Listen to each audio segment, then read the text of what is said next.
E vou convidá-los a abrirem as suas Bíblias no texto de Marcos, capítulo de número 3. Marcos, capítulo de número 3, por favor.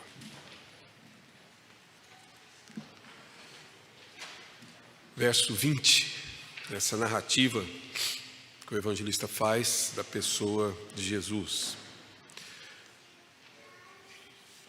Ou seja, após essa nossa interrupção, em virtude exatamente das final do ano e particularmente das mensagens voltadas exatamente para esse conteúdo, nós, na verdade, retomamos aqui a nossa exposição e a nossa, digamos, o acompanhamento da narrativa que fizemos e estamos fazendo no Evangelho de Marcos.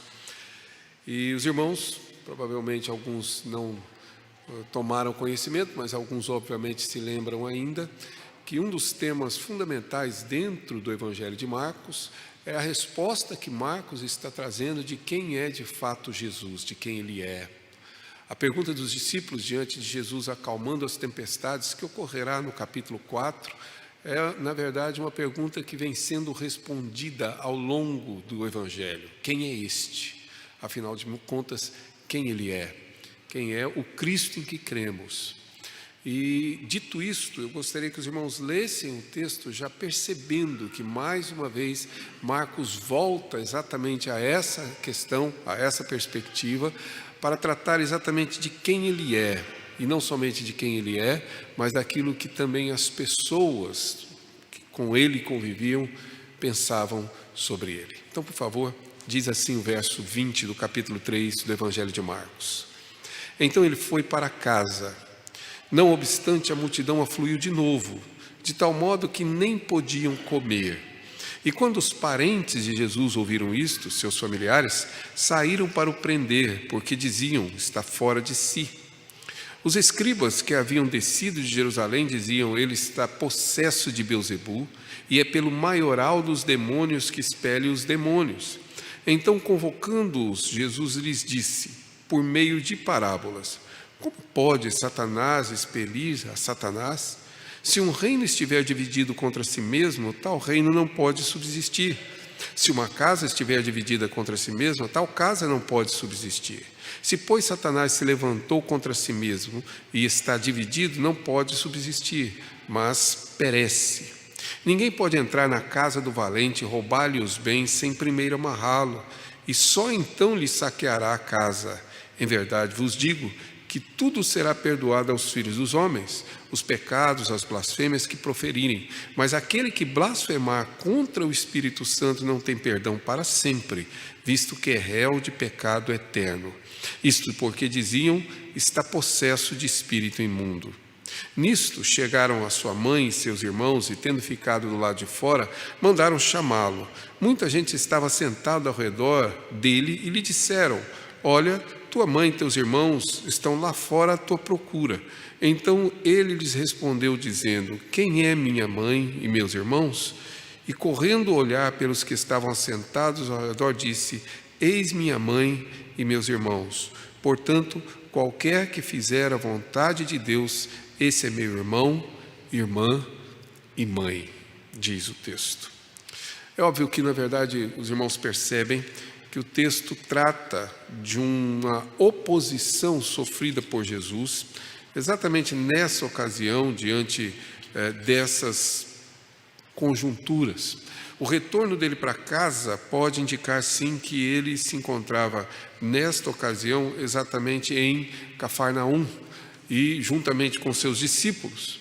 E o retorno e a notícia dele estar presente faz com que uma grande multidão novamente o cerque, de tal forma que Jesus a essa altura não tem tempo para o descanso, não tem tempo para as refeições, tal o volume de pessoas que o buscam. É esse, digamos, a forma como Marcos inicia essa narrativa. Mas a partir daí, Marcos estrutura a sua mensagem para nos mostrar exatamente a oposição sofrida por ele e como, na verdade, as pessoas o descrevem. O verbo dizer aqui, presente nesse texto, ele é repetido enfaticamente para demonstrar o que as pessoas diziam.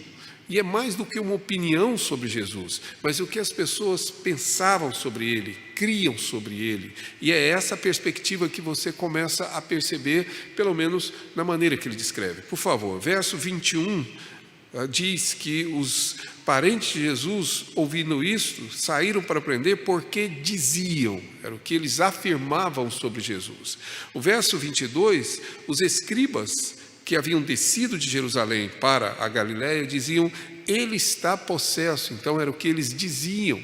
O próprio Jesus reúne a todos no verso de número 23 e então, por meio de parábolas, lhes disse.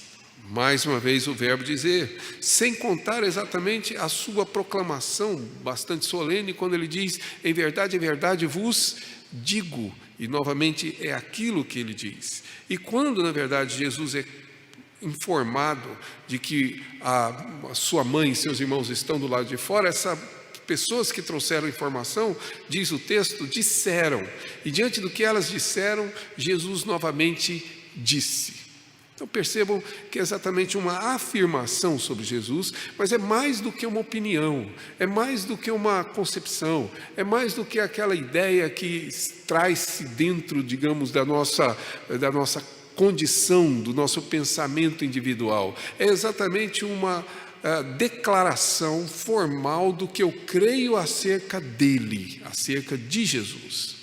Importante, inclusive, porque vivemos em um tempo que todos sabem, extremamente pluralista nos pensamentos.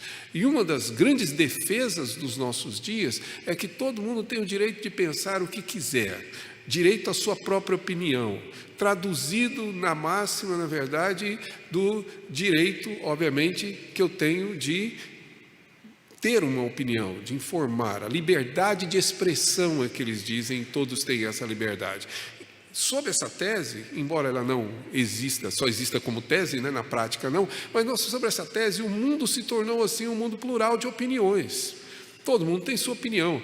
Isso está presente e talvez o maior testemunho que temos disso é a própria mídia, em que as pessoas falam o que querem e ouvem o que não querem, né? Dizem o que pensam e, na verdade, são destruídas, inclusive, por aquilo que pensam. É exatamente uma grande, digamos, nuvem de opiniões que todas têm a liberdade de pensar como quer.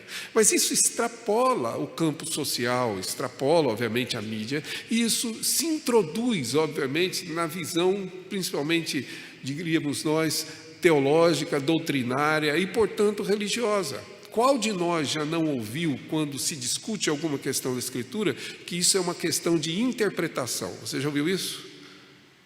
Já, com certeza, várias vezes. Isso é uma questão de interpretação. Como se, na verdade, existissem muitas interpretações. É o mesmo pluralismo, é a mesma opinião. Isso significa que cada um de nós tem o direito de ter a interpretação que quiser. Cada um de nós pode montar a sua concepção do que bem entende. Meu filho fez o ensino médio numa escola e um dos seus professores, o professor de História, ensinava menos História e muito mais a sua perspectiva. Sendo ele de origem evangélica e tendo abandonado, obviamente, o Evangelho, ele construiu um pensamento que é dele, misturando, digamos assim, os conceitos que ele entende científico com, obviamente, as suas opiniões pessoais. E ele, então, de certa maneira, discipulava os alunos a pensarem como ele, porque era a opinião dele. O único detalhe não muito engraçado em toda essa história era o nome desse professor. Ele se chamava Jeová. Não tem graça nenhuma mesmo, porque era o primeiro a pensar de maneira diferente, mas ele concebeu essa ideia pluralista. Cada um de nós tem sua interpretação, cada um interpreta como quer. Isso pode ser verdade na nossa tese de liberdade de expressão, mas quanto à verdade de Deus, não é. Só existe uma verdade, só existe uma interpretação verdadeira, e ela não nos pertence, pertence a Ele. Por isso, o que essas pessoas dizem sobre Ele é mais do que uma opinião. São, na verdade, as convicções manifestadas de quem Ele é. As pessoas estão dizendo, afinal de contas, quem é Jesus. E, claro, descrita aqui. E Marcos faz isso numa estrutura que eu já disse aos irmãos, ela é herdada, digamos, da própria cultura judaica, da cultura hebraica, que é chamado de quiasmo, que é uma estrutura poética e de pensamento, inclusive, judaico, em que se faz encadeamento das ideias. Você vai perceber isso simples, olhando para o texto, que, se você notar, existe a posição da família de Jesus, e a opinião deles, ou a palavra deles, há 2 escribas, e então Jesus responde aos escribas e finalmente responde à família. Se tivéssemos aqui um quadro diante de nós, seria família, escriba, escriba, família. Na primeira parte, aquilo que eles dizem, na segunda parte, a resposta de Jesus a eles. É uma maneira quiástica de estruturar, digamos assim, o seu pensamento e de revelar exatamente isso. Ou seja, que aqui estamos diante de 3 posturas diferentes acerca de Jesus.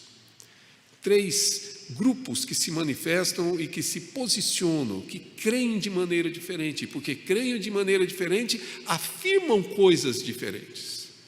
Eu gostaria de convidá-lo a acompanhar isso, é óbvio, começando pela estrutura mesmo. A primeira resposta de Jesus não é à sua família, mas é aos escribas. Se você puder observar. Veja bem, diz o texto no verso 22, os escribas que haviam descido de Jerusalém. Aqui começa, digamos, a nossa compreensão do que Marcos está nos mostrando. É a opinião, mais do que opinião, é o laudo, é na verdade o relatório, digamos assim, especialista sobre quem é Jesus. Imagine, estamos nós na Palestina, moramos na Galileia, mas os grandes escribas estão aonde? Em Jerusalém. Lá estão os melhores, os profissionais, os estudiosos, aqueles que conhecem a lei do Senhor com profundidade, aqueles que têm, inclusive, trazem para si a autoridade de interpretar a própria Escritura. Quantas vezes Jesus foi questionado pelos escribas sobre como ele interpreta a palavra? Os escribas se aproximam dizendo, diga, como você interpreta, qual é o maior dos mandamentos?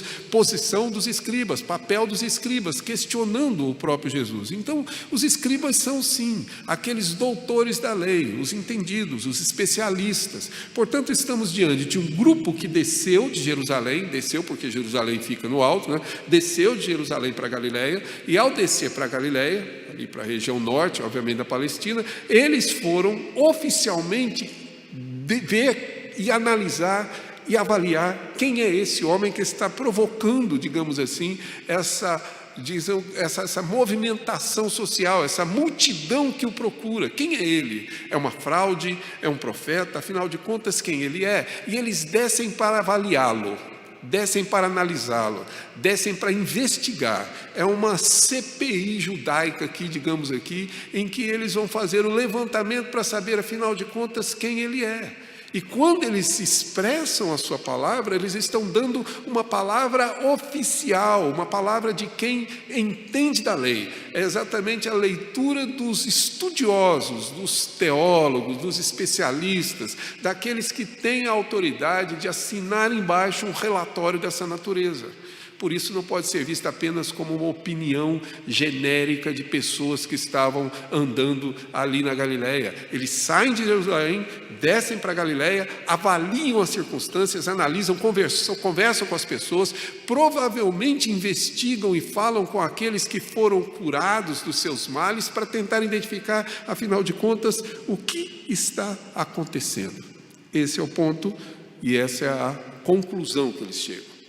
Essa conclusão, e aqui nós precisamos entender, ela na verdade é declarada por Jesus como uma blasfêmia, que é com certeza um pecado grave. Embora não somente a blasfêmia possa ser perdoada, mas neste caso, diz ele, não há perdão porque é um pecado eterno. Isso precisa ser lido sobre 2 situações ou condições que aí os demais evangelhos precisam nos ajudar a ler. Acho que, aliás, é por essa razão que Deus já mandou escrever 4, né? Que é para a gente não ter como dúvidas. Um complementa a visão e nos ajuda a entender o outro. Mateus, quando escreve isso, mostra que esse evento aconteceu nas narrativas de Mateus, logo após Jesus ter curado um cego.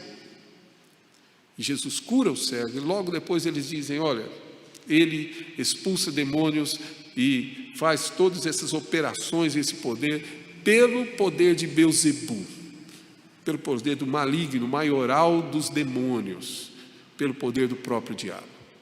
O problema é que, veja bem, este milagre da cura do cego revela exatamente qual é a condição dos escribas ao fazerem tal afirmação.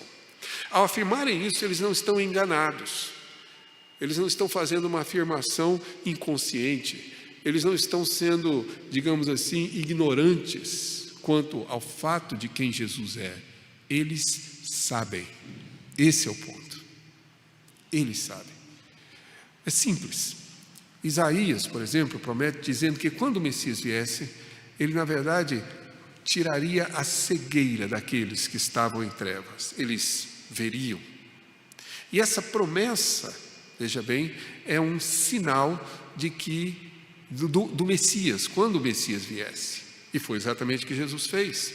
É tão singular e importante isso, que você pode vasculhar o Antigo Testamento e verificar qual foi a ocasião em que alguém foi curado de cegueira no Antigo Testamento. As pessoas ficarem cegas aconteceu, né? Isso é outra história, não é curar, é exatamente ficar cega. Isso aconteceu lá em Sodoma e Gomorra, por exemplo. Mas uma pessoa ser curada de cegueira não existe, é um sinal que não acontece. Por quê? Porque quando ele acontecer, conforme Isaías prometeu, todos deveriam concluir que é o Messias. Pois é exatamente o que ocorre aqui, como aconteceu lá no Evangelho de João, quando na verdade o homem é curado de cegueira e eles questionam quem é ele. Ele fala, eu não sei, eu só sei que eu era cego e agora eu vejo. A narrativa de João é a mesma coisa. Tal a importância desse milagre, ou seja, esses escribas, ao investigarem os milagres e ao se depararem com o fato de que Jesus, na verdade, curou pessoas, inclusive da própria cegueira, deveriam chegar a uma única conclusão: quem ele é? Aquele que nós esperamos, o Messias, o Filho do Deus vivo. E conscientes disso, porque Jesus não esposa o pensamento judaico, não se submete a essas autoridades, e não vive de acordo com aquilo que eles determinaram em sua religião. E como vimos algumas semanas atrás, o seu vinho é novo e não pode ser colocado em odre velho.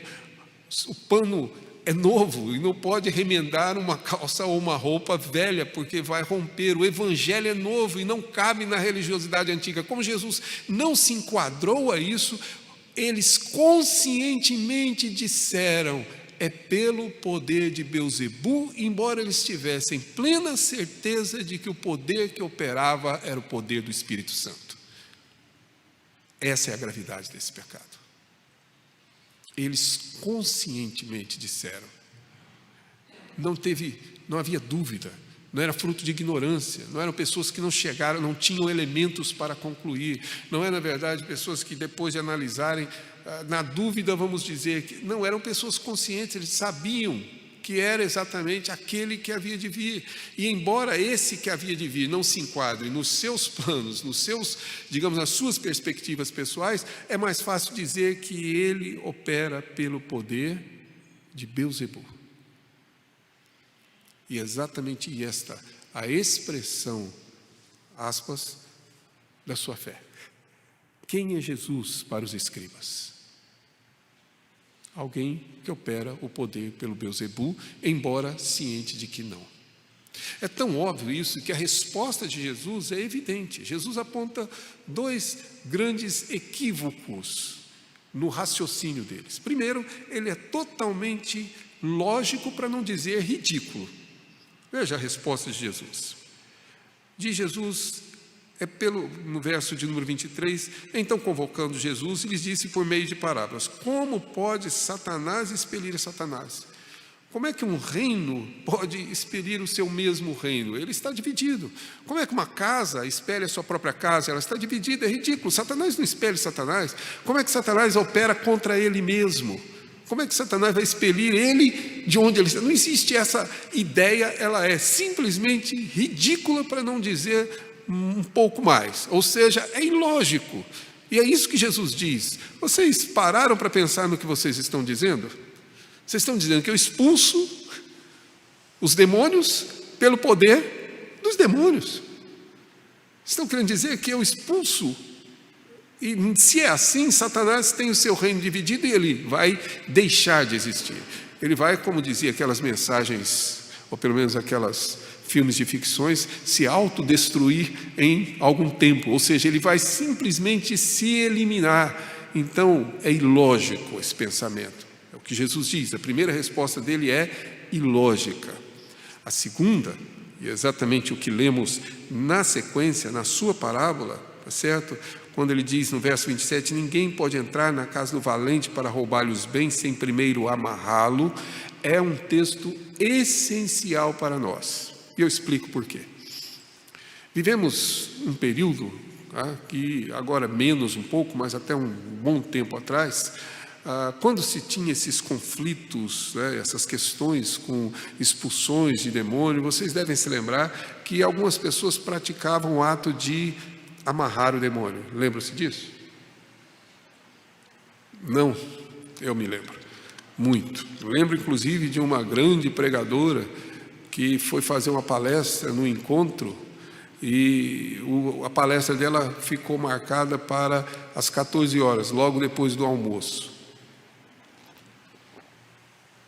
Isso é fato real. E logo depois do almoço, vocês sabem o que acontece, organicamente, sono. E não precisa se sentir culpado, é porque seu estômago, seu aparelho digestivo, para poder fazer a digestão, há uma concentração de sangue ali. Inclusive a razão porque algumas pessoas que às vezes fazem refeição e vão praticar esporte terminam tendo até ataques cardíacos, porque na verdade o coração não consegue bombear sangue para todo o sistema. Então há uma concentração. Se a concentração é no aparelho digestivo, diminui a oxigenação exatamente no seu cérebro e você então sente sono. É por isso que o sono da tarde é tão bom, né?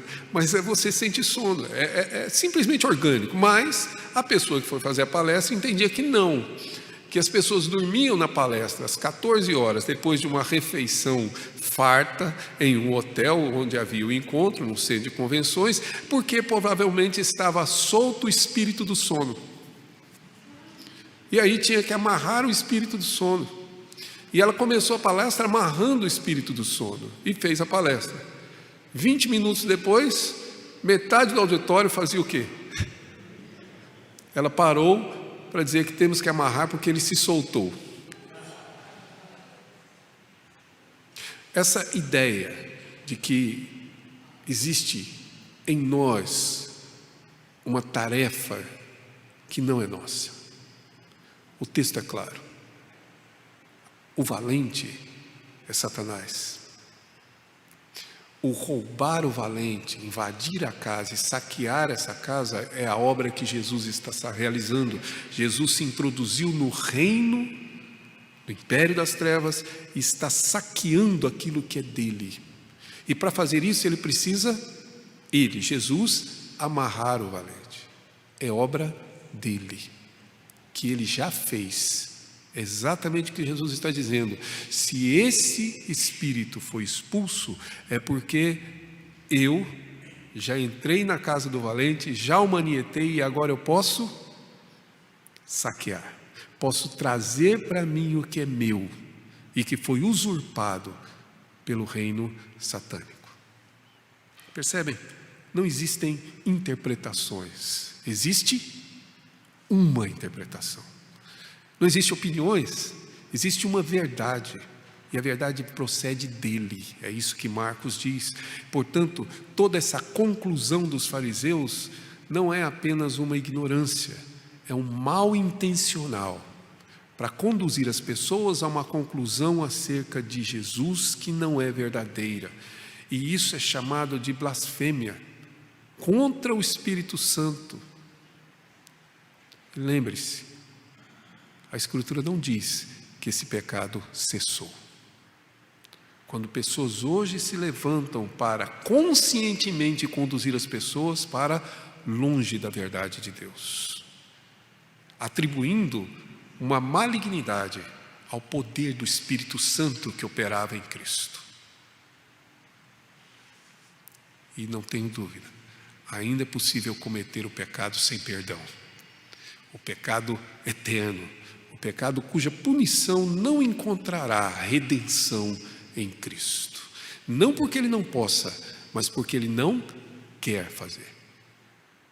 A resposta de Jesus é grave e expõe toda a condição dos fariseus e particularmente aqui dos escribas a essa condição. A palavra dele é: em verdade vos digo que não há perdão para quem conscientemente atribui a Deus um poder maligno. Simples. Essa é a resposta dessa opinião inicial, que é o laudo técnico, né? Digamos que é aqui o relatório oficial, tá? Está comprovado cientificamente, mais ou menos isso. Ele deu uma resposta simples, ou seja, o que existe é um coração maligno, que na verdade se opõe a Deus deliberadamente, revoltosamente, desobedientemente. É um coração que na verdade é rebelde por origem e que não mede recursos para impedir que o Messias cumpra exatamente a sua tarefa. Lógico, tem o segundo grupo, que vem logo depois. Nisto, diz o verso de número 31, chegaram sua mãe e chegaram também os seus irmãos para o buscar. Prender aqui, entendam, não é na verdade uma prisão e etc. Mas para levá-lo, né? Levá-lo por quê? Porque o que chegou ao ouvido deles é que Jesus não tinha tempo nem para comer, nem para dormir. É isso que acontece. Verso de número 21, se você puder. E quando os parentes de Jesus ouviram isto o quê? O que está no verso 20, que Jesus não podia nem comer. Claro, tomaram uma atitude que família toma, né? Em geral. Você vai lá e leva para casa, você cuida, você dá um jeito de assumir a responsabilidade, né? Declara, obviamente, a incapacidade dessa pessoa e toma o poder de conduzi-la. A família foi preocupada, bem intencionada, digamos assim, mas preocupada que Jesus estivesse, na verdade, de alguma forma, fora de si. É isso que eles diziam. Diz o texto: vamos trazê-lo porque ele está fora de si, ele não está bem, tá? Lógico, naquela época não havia os termos psiquiátricos que usamos hoje, né? Mas com certeza o diagnóstico seria esse. Aí já não é o laudo técnico, é o laudo médico, né? Mas com certeza seria isso que teria sido dito, né? Que ele na verdade está fora de si, ele tem vivido algum distúrbio psiquiátrico aqui. Algum tipo de esquizofrenia, alguma coisa próxima disso, que ele perdeu a noção de quem ele é, que ele nem sequer come. Não é difícil entender. Talvez os irmãos de Jesus que não criam nele a essa altura devessem pensar, afinal de contas, quem que ele pensa que é? Deus? É mais ou menos isso, entendeu? Quem que ele pensa que é? Que é Deus? Será que ele está achando que ele é o Messias? Está fora de si, está louco. Percebem? Ou ele é um mal intencionado, ou ele na verdade está agindo por uma loucura.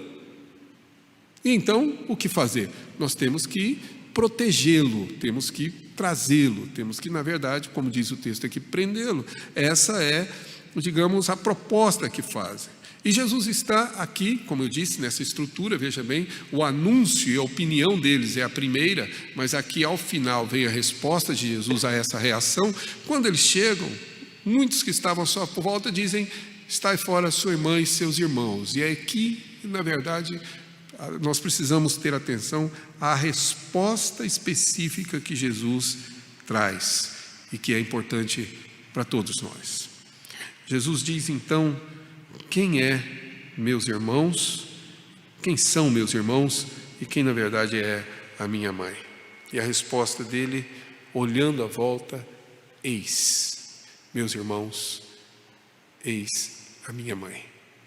Eu não sei se você consegue perceber a profundidade do que Jesus está dizendo. Jesus está dizendo que essa relação familiar terrena, ela sofreu uma ruptura pelo Evangelho.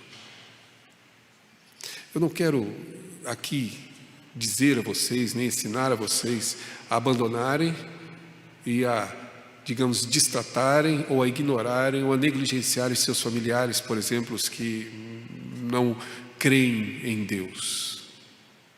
Mas o que eu quero dizer é que a relação que temos com Jesus, ela é nova e rompe com as relações anteriores. Ela supera essas relações. Ela muda essa perspectiva. Não sei se você consegue conceber isso, mas a nosso convívio pela fé vai nos dando uma relação, como diz o texto de Provérbios, que nos faz mais chegados que irmãos.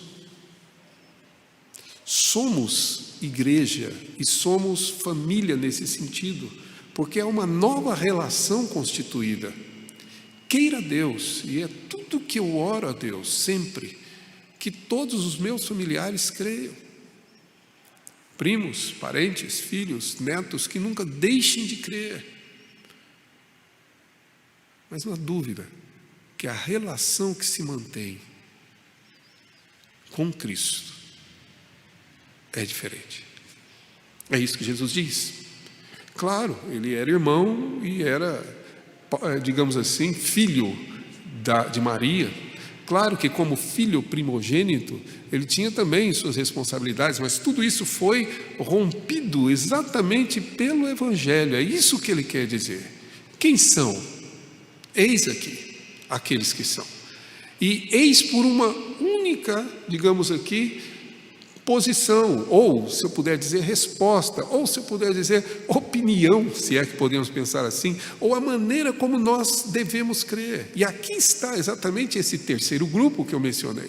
Veja o que ele diz: portanto, verso de número 35, qualquer que fizer a vontade de Deus, esse é meu irmão, irmã e mãe, ou seja, qualquer pessoa que fizer a vontade de Deus. É isso que nos une. E veja bem, é um conceito, e é uma conclusão inclusive, mas um conceito fundamental que Jesus introduz. Afinal de contas, quem somos nós? E nós dizemos, nós somos membros da igreja. Mas a nossa relação, ela não está pautada exatamente nessa nossa filiação a uma denominação. A nossa relação com Deus depende exatamente da nossa disposição de fazer a vontade do Pai. Não é sem razão que eu creio que João lê essa mesma condição sobre um outro aspecto. Vocês devem se lembrar, Evangelho de João, capítulo 4, os discípulos vão buscar comida e Jesus conversa com a mulher samaritana. E quando os discípulos retornam, a mulher samaritana, agora crendo, vai anunciar a Jesus, a quem ela havia pedido água. Os discípulos lhe oferecem comida, estranhando que Jesus estivesse conversando com a mulher samaritana. E naquela ocasião Jesus dá uma resposta, parece fora de contexto, mas Jesus diz: coma, mestre. Ele diz: não, minha comida e minha bebida é fazer a vontade do meu Pai. Essa é a resposta. É exatamente essa vontade que está descrita aqui, mais uma vez, envolvido nesse momento. Ou seja, Jesus não para nem para comer. Por quê? Porque sua comida e sua bebida é fazer a vontade do seu Pai. Eu sei que o ser humano tem muitas necessidades, mas uma delas, mais importante, é a necessidade de comer e beber. Você deve ter já passado por experiências, como eu já passei, de uma certa privação, né? Uma certa fome. Nada muito grave, mas fome. Tá? Me lembro ainda hoje de uma ocasião em que, sem absolutamente nada para fazer, a minha mãe ainda conseguiu improvisar com o empréstimo dos vizinhos, e foi a refeição que eu fiz de feijão com pipoca. Não recomendo. Mas a fome, a necessidade, ela é premente de beber e comer. Você, em todos os instantes, precisa, você busca, você ansiosamente deve e precisa se alimentar. O que, na verdade, Deus nos diz, e Jesus nos diz, é que fazer a vontade do Pai precisa ser para nós uma necessidade maior do que comer e do que beber. Não comemos, ficamos extremamente bem-humorados, né? Eu vi pessoa com fome como tem um senso de humor fantástico. A ideia é simples. A minha necessidade de fazer a vontade do Pai é superior à minha necessidade de me alimentar. É isso que Jesus diz, exatamente o que devemos ver aqui nesta passagem, quando ele diz: quem é meu irmão, quem é minha mãe, quem é minha irmã. Todo aquele, inclusive, no singular, que fizer a vontade do Pai.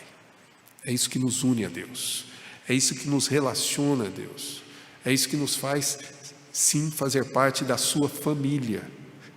Não é o simples fato de ser membro da igreja presbiteriana, não é o simples fato, simplesmente o fato de eu declarar que creio em um conjunto de doutrinas, mas é a minha disposição diária e contínua de fazer a vontade dEle. Todo aquele que faz a vontade do meu Pai é membro dessa família agora, porque houve uma ruptura.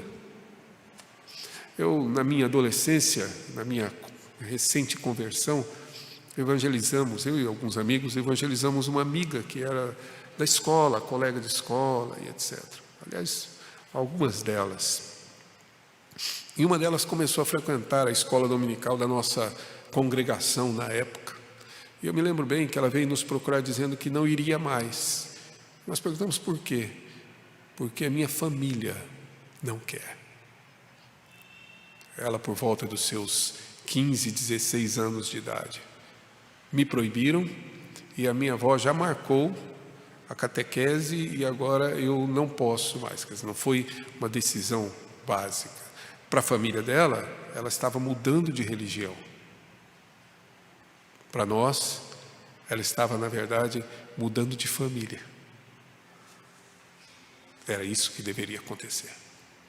Porque em Cristo, Ele é meu irmão. Nós somos irmãos e irmãs dele, somos a família dele, desde que fazemos a vontade do Pai. É isso que nos une a ele e nos une uns aos outros. A resposta de Jesus é simples. O Evangelho, ele traz esta ruptura que precisa ser compreendida por nós. A nossa família é Cristo. Uma nova dimensão, uma nova perspectiva. E embora eu deva tratar com todo carinho e cuidado todos os meus familiares, inclusive com atenção, inclusive para anunciar o próprio Evangelho, lembre-se, há uma nova relação, mais importante do que a relação familiar, que é com Cristo. Essa foi a resposta dele àquela multidão diante da conclusão, diante daquilo que eles diziam que ele era. Mas afinal, quem ele é? Essa é a pergunta que está por trás de toda essa narrativa. Ele é um homem, uma fraude, que na verdade expulsa demônio de Satanás, em nome de Satanás, para enganar as pessoas? Ou ele, na verdade, está fora de si, um louco? Afinal de contas, quem ele é? E a pergunta é simples: quem ele é para você? Quem ele é para você pessoalmente? Não se iluda. Você pode ter opinião sobre time de futebol, sobre política, sobre partido, sobre ideologia, quantas opiniões você quiser. Aliás, a gente tem todas. Mas sobre a verdade de Deus não existem interpretações. Só existe uma verdade. E ou você crê nela, ou você está no grupo dos escribas, ou nesses familiares que entendem que Jesus está fora de si. E é simples perceber isso. É somente você avaliar no seu coração qual é a sua disposição neste momento de fazer a vontade dele. Como é que você vai sair daqui hoje? Como tem sido os seus últimos dias? Qual tem sido para você a importância de fazer a vontade do Pai? Isso revela a relação que você tem com Jesus Cristo, aquele que havia de vir, aquele que amarrou o valente, aquele que na verdade é vitorioso sobre todas as coisas. Qual é a sua disposição, o seu desejo, a sua necessidade de fazer e de cumprir a vontade do Pai? Eu gostaria de concluir convidando você a ler comigo o final do Salmo 19 que lemos hoje. Por favor. Se puder voltar até lá.